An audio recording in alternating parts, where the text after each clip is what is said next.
राधे राधे दोस्तों। आज हम आपको सुनाएंगे एक राजकुमारी की शर्त की कहानी। अगर आप हमारे चैनल पर नए हैं तो प्लीज हमारे चैनल को सब्सक्राइब करें, वीडियो को लाइक करें और शेयर करें। बहुत समय पहले की बात है। उज्जैनी नगरी में एक राजा हुए थे जिनका नाम था राजा बद्रीनाथ।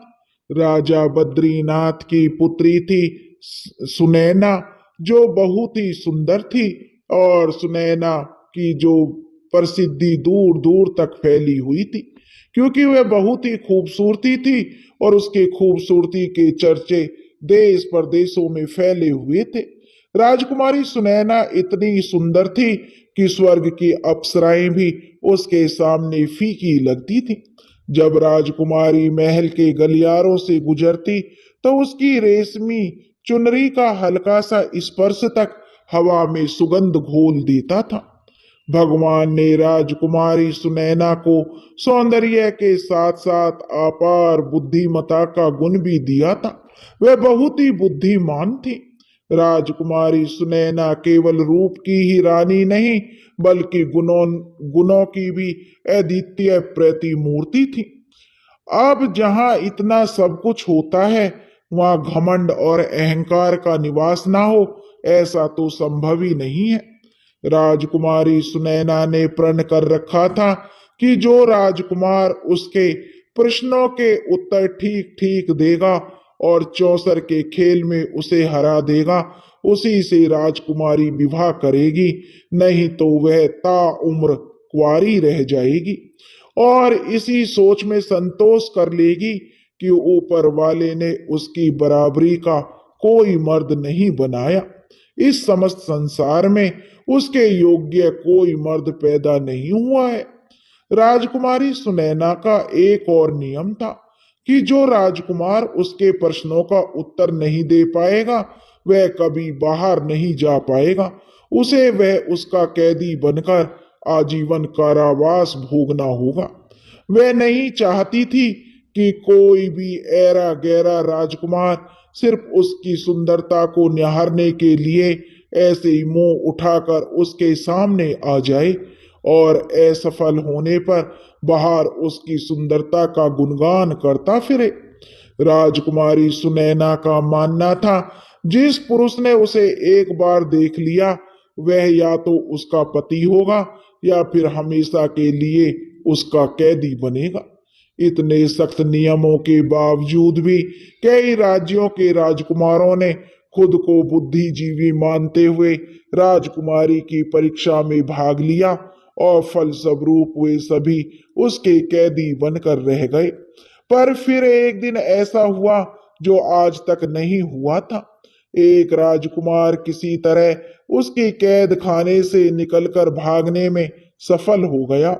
वह राजकुमार जंगल में इधर उधर भटकने लगा और भटकते हुए बुदबुदाने लगा, हे भगवान, या तो मुझको उठा ले या राजकुमारी सुनैना से मेरा विवाह करा दे। नहीं चाहिए मुझे ऐसी जिंदगी जिसमें वो राजकुमारी ना हो। राजकुमारी के विरह में वह राजकुमार व्याकुल होकर मारा मारा फिर रहा था कि एक दिन वह उदयपुर वाटी नामक नगर के बाहर जा पहुंचा। उसी समय वहां के राजा वीरम देव भी शिकार खेलता हुआ उधर ही आ निकला। राजकुमार उस समय भी वही बातें बुदबुदाते हुए विलाप कर रहा था। उसके वह भरे शब्द सुनकर राजा वीरमदेव उसके पास आया और उसकी दुर्दशा देखकर वह राजकुमार से पूछने लगा कि तुम पर ऐसी क्या विपत्ति आ पड़ी है नौजवान, जो तुम इतने व्याकुल हो रहे हो। राजकुमार बोला कि मुझसे मेरा हाल ना पूछो, मेरे प्राण निकलने ही वाले हैं। मुझे तो बस अब हर जगह वो नजर आती है। राजकुमार की बात सुनकर राजा ने जान लिया कि यह युवक किसी युवती का आशिक हो गया है। वह राजकुमार को धीरज बंधाकर बोला, मित्र, अपने हृदय की सारी व्यथा मुझसे कहो, मैं तुम्हारे मन की इच्छा पूरी करने की कोशिश करूंगा। राजा वीरमदेव की बातें सुनकर राजकुमार ने राजा को अपने बारे में सब कुछ बता दिया और सारी बात सुनकर राजा वीरमदेव बोला, घबराओ नहीं मित्र, मैं तुम्हारा समाधान अवश्य करूंगा। और राजा उस राजकुमार को अपने साथ राजमहल में ले गया। अब राजमहल में राजा उसे अपने साथ ले गया तो राजा वीरमदेव के जो थे वह उदयपुर घाटी नगर के बहुत ही दयालु और प्रतापी राजा थे। वे गुरु ओमदास के शिष्य थे। उन्होंने गुरु ओमदास की बहुत सेवा की थी। से राजा की सेवा से प्रसन्न होकर गुरु ओमदास ने उन्हें एक बोलने वाला जो मिट्ठू नाम का तोता दिया था। वह तोता बड़ा ही विद्वान था। राजा वीरमदेव तोते से पूछे बिना कोई भी काम नहीं करता था। राजा वीरमदेव ने राजकुमार को ले जाकर महल में ठहराया और स्वयं तोते के पास आकर राजकुमार का सारा हाल तोते से कह सुनाया। तोते ने राजकुमार को अपने पास बुलाकर कहा, हे मित्र, तुम उस राजकुमारी के चक्कर में पड़कर क्यों अपने प्राण गंवाते हो? उसमें रूप की केवल ऊपरी चमक है, भीतर से तो वह जो विष के समान है। क्यों तुम उसके चक्कर में अपने प्राणों के दुश्मन बन रहे हो? हे राजकुमार, गनीमत यह समझो कि तुम वहां से भागने में सफल हो गए हो। और अगर फिर भी तुम्हारा दिल नहीं मान रहा तो मेरी यह कथा सुनो। सुंदर नगर में एक किसान रहता था। उसकी स्त्री बड़ी ही सुंदर और रूपवान थी, लेकिन वह चरित्रहीन थी। उस स्त्री का एक पुत्र था। स्त्री की गांव के ही एक व्यक्ति चंदन से यारी थी। जब किसान खेत में चला जाता तब चंदन आता और उसके साथ ऐश करता, और जब किसान के आने का समय होता तब वह वहां से निकल जाता। एक दिन उस स्त्री का लड़का यह सब देख लेता है और सारा हाल अपने पिता के आने पर अपने पिता से कह देता है। किसान को जब यह बात मालूम हुई तो वह जल उठा। गुस्से में उसने अपनी स्त्री को खूब मारा पीटा। एक दिन किसान फिर से खेत में गया हुआ था। तभी चंदन उसके पास आया और पूछने लगा कि क्या बात है, आज तुम बहुत उदास दिख रही हो। तब वह स्त्री बोली कि देखो, मेरे बेटे ने तुम्हारे और मेरे ऐशो आराम का सारा हाल देख लिया और अपने पिता से कह दिया। अब मेरा पति मुझे बहुत मारता पीटता है। चंदन फिर अब उस औरत की बात सुनकर कुछ सोचते हुए बोला कि एक काम करो, अपने बेटे का गला घोट कर मार डाल ताकि तेरे हृदय का दुख समाप्त हो जाए। अपने आशिक की बात सुनकर उस स्त्री ने अपने बेटे को मार डाला। जब किसान वापस आया तो वह चिल्ला चिल्ला कर पुकारने लगी, कोई बचाओ इस जालिम से, इस जालिम ने मेरे लाल को मार डाला, हाय मेरा लाल। स्त्री का चिल्लाना सुनकर मोहल्ले के बहुत से लोग दौड़कर आए और पूछा कि क्या हुआ। तब वह मक्कार स्त्री कहने लगी कि मेरा लड़का एक पैसे के लिए जिद कर रहा था, इसलिए इस निर्दयी बाप ने गुस्से में आकर मेरे पुत्र को जान से मार डाला। यह बात सुनकर जो सैनिक जा रहे थे, राजा के सैनिक, तो उन सैनिकों ने उसे पकड़ लिया और राजा के पास ले गए। उस औरत ने राजा के सामने भी यही बात कही। राजा ने पूछा, उस समय का कोई गवाह है, प्रत्यक्षदर्शी, जिसने यह सब देखा? तो उस स्त्री ने कहा, महाराज, चंदन नाम का एक व्यक्ति वहां खड़ा था। राजा ने चंदन को बुलाकर पूछा तो उसने अपनी प्रेमिका के कहे अनुसार गवाही दे दी, जिसे सुनकर राजा ने किसान को फांसी दे दी। इतनी कहानी कहकर तोता बोला, राजकुमार, औरत जात का कोई भरोसा नहीं है। आप किस्मत वाले हैं जो आपको राजकुमारी सुनैना के महल से भागने का मौका मिला, और फिर से अपनी गर्दन मत फंसाओ तुम। राजकुमार बोला, तोता, चाहे मेरे प्राण ही चले जाए किंतु एक बार के लिए ही सही, पर राजकुमारी सुनैना मुझे मिल जाए। बस यह कहकर वह लंबी लंबी सांसें भरने लगा। उसकी यह दशा देखकर राजा वीरमदेव ने कहा कि हे मिट्ठू, जब तक इसको वह स्त्री नहीं मिलेगी तब तक इसका दुख दूर नहीं होगा। और मेरा भी खाना पीना हराम है। मैं खुद वहां जाऊंगा और राजकुमारी सुनैना के 10 सवालों का जवाब देने की कोशिश करूंगा। राजा रानी के 10 प्रश्नों का उत्तर देने के लिए मैं उज्जैन जाने की तैयारी करूंगा। अब राजा वीरमदेव उज्जैन जाने की तैयारी करने लगे। तब राजा का समझदार तोता बोला, रुकिए महाराज, पता नहीं उज्जैन नाम का कोई शहर है भी या नहीं। पता नहीं कोई सुनैना नाम की राजकुमारी है भी या नहीं। महाराज, समझदारी इसी में है कि आप पहले मुझे जाने दें। अगर सब सही हुआ तो तब आप बेशक चली जाना। राजा वीरमदेव को तोते की बात सही लगी। तोता कुछ विचार करके बोला, महाराज, एक और कार्य कीजिए, मेरे पंखों में नाना प्रकार के हीरो मोती पिरो दीजिए।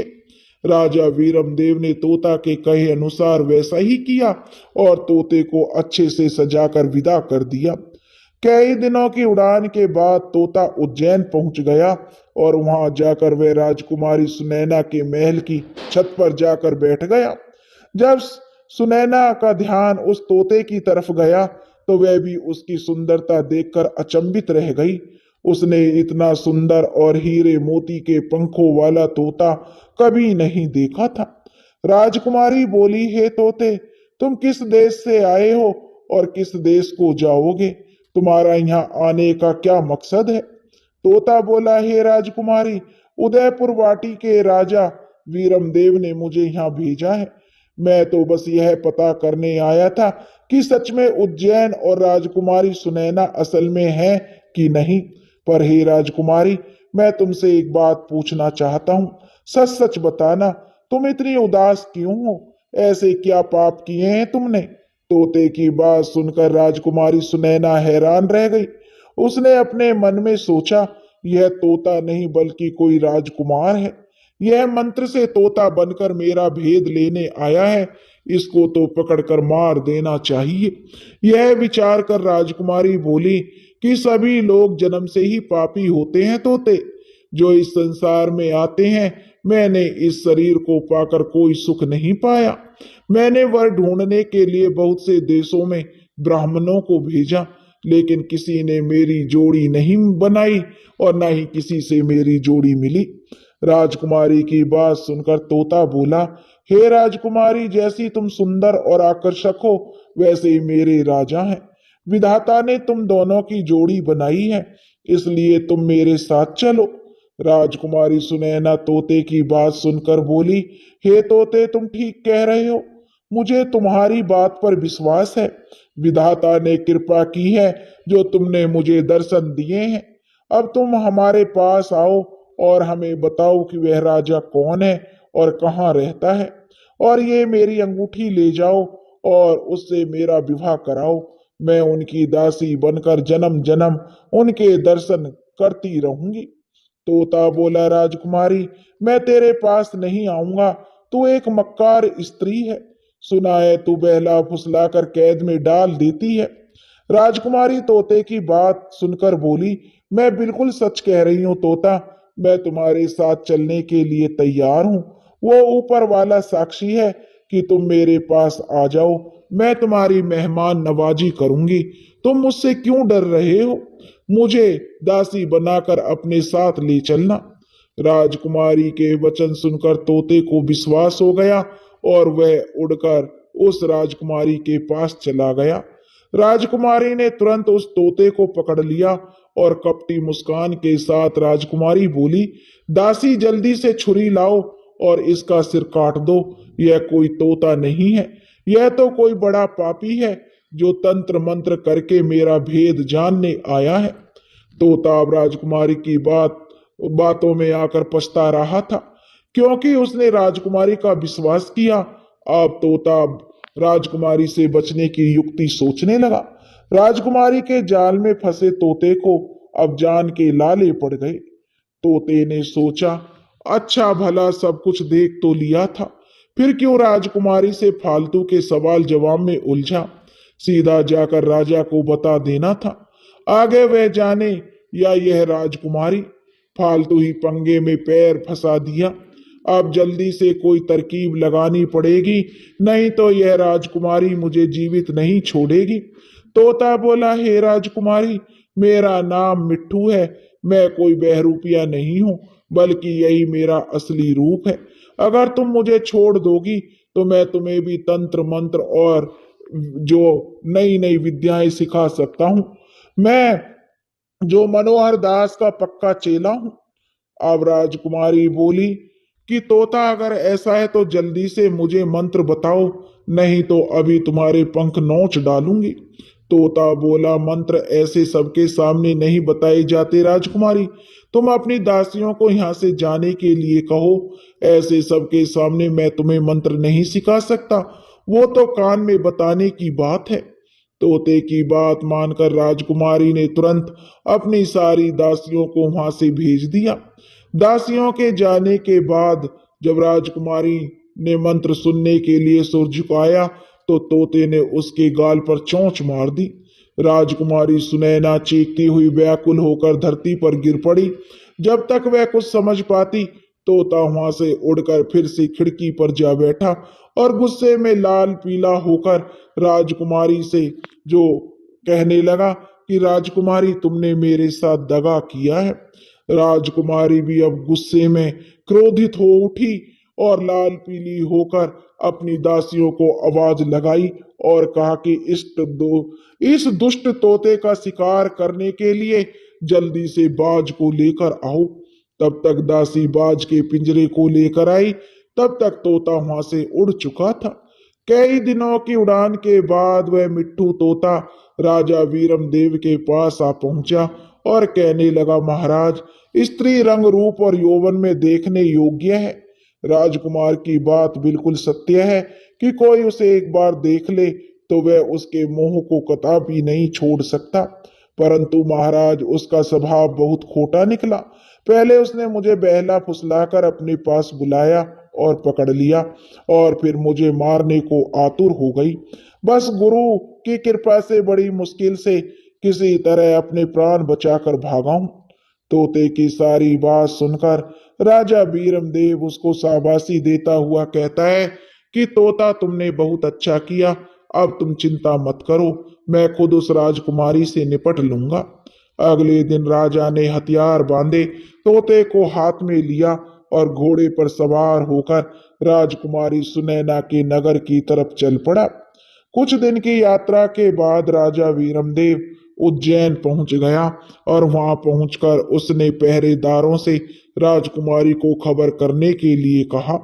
जब दासियों ने राजकुमारी को राजा वीरमदेव के आने का समाचार दिया, तब राजकुमारी सुनैना ने कहा, क्या वह मेरी सब शर्तों से भली भांति परिचित है? अगर है तो उन्हें आदर पूर्वक अतिथि घर में ठहरा दो। सेवादारों ने राजकुमारी के कहे अनुसार राजा को जलपान कराकर ठहरा दिया। रात हुई तो राजकुमारी सज धज कर बैठ गई और सिपाहियों को आदेश दिया कि राजा वीरमदेव को अपने सम्मुख बुलवा लिया। राजा वीरमदेव राजकुमारी सुनैना के सामने बैठ गए और राजकुमारी बोली कि राजन, अगर मेरे 10 सवालों के जवाब ठीक से दिए तुमने और मुझे चौसर के खेल में हरा दिया तो मैं आपकी हो जाऊंगी। अगर ऐसा नहीं कर पाए तो आपको सदा के लिए मेरा कैदी बनना पड़ेगा। राजा बोला, आप राजकुमारी अपने प्रश्न शुरू करो, मैं जवाब देने के लिए तैयार हूं। राजकुमारी बोली, ठीक है तो बताओ राजन, कौन सा तालाब बिना पानी के होता है? कौन सा पेड़ बिना डाल के होता है? कौन सा पक्षी बिना पंख के होता है? और कौन सी मौत बिना समय की होती है? राजा वीरमदेव ने अपने गुरु का ध्यान करते हुए जवाब देने शुरू किए और बोले, सुनो राजकुमारी, आंखें हैं जो बिना पानी के तालाब हैं, मौत है जो बिना डाल का पेड़ है, और जीव है जो बिना पंख का पक्षी है, जिसका कोई भरोसा नहीं कब उड़ जाए, और नींद है जो बिना समय की मौत है। राजकुमारी ने दूसरा प्रश्न किया कि राजन बताओ, कौन तपस्वी है जो नित तपस्या करता है? कौन है जो रोज सुबह उठकर स्नान करता है? कौन है जो सब रस उगलता है? और कौन है जो सब रस खाता है? राजा बोला, सुनो राजकुमारी, दूसरे प्रश्न का उत्तर, सूर्य ऐसा तपस्वी है जो नित्य तपस्या करता है। ब्राह्मण रोज सुबह उठकर स्नान करता है। इंद्र राजा वर्षा के रूप में सब रस उगलते हैं और धरती है जो सब रस खाती है, अर्थात वर्षा को सोख लेती है। राजकुमारी ने कहा, ठीक है राजन, तीसरा प्रश्न का उत्तर दो। तीसरा प्रश्न ऐसा क्या है, बताओ राजन, जो कोई स्त्री नहीं कर सकती? ऐसा क्या है जो समुद्र में समा नहीं सकता? और ऐसा क्या है जो अग्नि में नहीं जल सकता? और ऐसा क्या है जिसे काल नहीं खा सकता? अब राजा वीरमदेव बोले, राजकुमारी सुनो तीसरे प्रश्न का उत्तर। एक स्त्री अपने पुत्र के साथ क्रिया नहीं कर सकती। यश है जो समुद्र में समा नहीं सकता। धर्म है जो अग्नि में जल नहीं सकता। और नाम ऐसी वस्तु है जिसे काल खा नहीं सकता। राजा के सटीक उत्तर सुनकर राजकुमारी जो राजा की तरफ देखने लगी और आश्चर्य के साथ साथ अब वह प्रसन्न भी थी। अब राजकुमारी ने चौथा सवाल किया कि राजन, ऐसा क्या है जो बचपन में 30 गज का, जवानी में 4 गज का और बुढ़ापे में 60 गज का और मरने के बाद अनंत हो जाता है? राजा बोला, सुनो राजकुमारी, किसी भी वस्तु या इंसान की परछाई एकमात्र ऐसी चीज है जो दिन में 30 गज की, दोपहर में 4 गज की और शाम के समय 60 गज की और रात में अनंत हो जाती है। राजकुमारी बोली, आप ठीक कह रहे हैं राजन। अब मेरे पांचवें प्रश्न का जवाब दो। वह क्या है राजन जो हमेशा बदलता रहता है पर कभी नहीं बदलता? राजा वीरमदेव बोले कि राजकुमारी, वह है परिवर्तन का नियम। संसार में सब कुछ बदलता रहता है, लेकिन यह सत्य कभी नहीं बदलता कि परिवर्तन ही संसार का नियम है। जो इसे समझ लेता है वह जीवन के उतार चढ़ाव में शांति पाता है। राजा वीरमदेव के जवाबों से अब तक पूरी तरह संतुष्ट राजकुमारी सुनैना कहती है, बहुत खूब राजन, अब मेरे छठे प्रश्न का जवाब दीजिए। अगर हर चीज पहले से तय है, यानी हमारा भाग्य है, तो फिर कर्म करने की क्या जरूरत है? छठे प्रश्न का जवाब देते हुए राजा वीरमदेव बोले, सुनो राजकुमारी, भाग्य और कर्म दोनों साथ साथ चलते हैं। भाग्य हमारे पूर्व जन्म के कर्मों का फल है, लेकिन वर्तमान कर्म से हम अपने भविष्य को बदल सकते हैं। यदि कोई किसान अपने खेत में कुछ भी ना बोए और कहे कि जो भाग्य में होगा वही होगा, तो क्या उसे अन्न मिलेगा? नहीं, उसे मेहनत करनी होगी, बीज बोने होंगे, पानी देना होगा, तभी फसल आएगी। इसी तरह कर्म हमारा प्रयास है और भाग्य उसका परिणाम। राजा की एक बार फिर से सराहना करते हुए राजकुमारी सुनैना ने अपना सातवां प्रश्न किया कि राजन, मनुष्य को इस संसार में सबसे बड़ा धोखा कौन देता है? तब राजा वीरमदेव बोले, हे राजकुमारी, मनुष्य को संसार में सबसे बड़ा धोखा उसका अपना मन देता है। मन ही वह शक्ति है जो हमें सत्य और असत्य, मोह और वैराग्य, प्रेम और घृणा, सुख और दुख के बीच उलझा देती है। मनुष्य सोचता है कि बाहरी दुनिया उसे धोखा देती है, लेकिन वास्तव में राजकुमारी, बाहरी दुनिया केवल एक दर्पण मात्र है। जो कुछ मन में है वही संसार में प्रकट होता है। राजा वीरमदेव का जवाब सुनकर राजकुमारी सुनैना बोली, बहुत खूब राजन, अब मेरे आठवें प्रश्न का उत्तर दीजिए। अगर सुख और दुख दोनों ही अस्थायी हैं, तो फिर मनुष्य दुख से इतना डरता क्यों है और सुख को पकड़कर रखना क्यों चाहता है? तब राजा वीरमदेव ने राजकुमारी से कहा, सुनो राजकुमारी, क्योंकि मनुष्य अज्ञानता के कारण यह भूल जाता है कि संसार में कुछ भी स्थायी नहीं है। यह संसार परिवर्तनशील है। सुख और दुख दिन और रात की तरह हैं, एक दूसरे के पूरक हैं, लेकिन मनुष्य सुख को पकड़कर रखना चाहता है और दुख से बचना चाहता है। क्योंकि जब मनुष्य सुखी होता है तो उसे लगता है कि संसार उसी के नियंत्रण में है। वह मान लेता है कि उसका भाग्य अच्छा है और जैसा वह चाहता है वह सब कुछ वैसा ही हो रहा है और हमेशा सब कुछ वैसा ही रहेगा, लेकिन यह उसका सबसे बड़ा भ्रम है। इसी प्रकार जब दुख आता है तो मनुष्य अपने पर नियंत्रण खो देता है। उसे लगता है सब कुछ बर्बाद हो रहा है, जबकि वास्तविकता यह है कि दुख भी उतना ही अस्थायी है जितना सुख। राजकुमारी अब कहती है, ठीक है राजन, 9वां प्रश्न पूछती हूँ, उसका उत्तर दो। राजकुमारी 9वां प्रश्न पूछती है और कहती है, हे राजन, क्या यह संसार हकीकत है या केवल एक भ्रम है? तब राजा राजकुमारी के 9वें प्रश्न का उत्तर देते हुए कहते हैं कि सुनो राजकुमारी, यह संसार अस्थाई है, इसलिए इसे पूर्ण रूप से वास्तविकता नहीं कहा जा सकता। जो चीज स्थायी नहीं होती वह भ्रम होती है। उपनिषदों में कहा गया है कि ब्रह्मा सत्यम जगन मिथ्या, अर्थात ब्रह्मा सत्य है, यह संसार माया है। हे राजकुमारी, हम जो भी देखते हैं वह केवल 5 इंद्रियों तक सीमित है। जब हम सपना देखते हैं तो वह हमें पूरी तरह वास्तविक लगता है, लेकिन जागने के बाद वह केवल एक भ्रम होता है। इसी प्रकार यह संसार भी जागृत अवस्था में एक सपना मात्र है। सत्य वही है जो कभी नष्ट नहीं होता और वह केवल आत्मा और परमात्मा है। राजा का जवाब सुनकर राजकुमारी सुनैना बोली, हे राजन, अगर आत्मा और परमात्मा ही सत्य है तो मनुष्य को जन्म से पहले और मृत्यु के बाद का कुछ भी याद क्यों नहीं रहता? राजकुमारी की बात सुनकर राजा वीरमदेव ने राजकुमारी सुनैना के 10वें प्रश्न का जवाब देते हुए कहा कि सुनो राजकुमारी, क्योंकि प्रकृति ने हमें भूलने का वरदान दिया है ताकि हम पिछले जन्मों के बंधन से मुक्त होकर नए अनुभवों को जी सके। यदि मनुष्य को अपने पिछले जन्मों की याद रहती तो मनुष्य पिछले जन्म के सुख दुख में ही उलझा रहता और इस जीवन को सही से नहीं जी पाता। स्मृति का नाश ही नया सृजन है, अर्थात जब पुरानी यादें मिटती हैं तभी नया जीवन संभव होता है। कुछ लोग गहरे ध्यान और साधना से अपने पूर्व जन्म की झलक देख सकते हैं, लेकिन यह बहुत ही मुश्किल है, या यूं कहें लगभग असंभव ही होता है।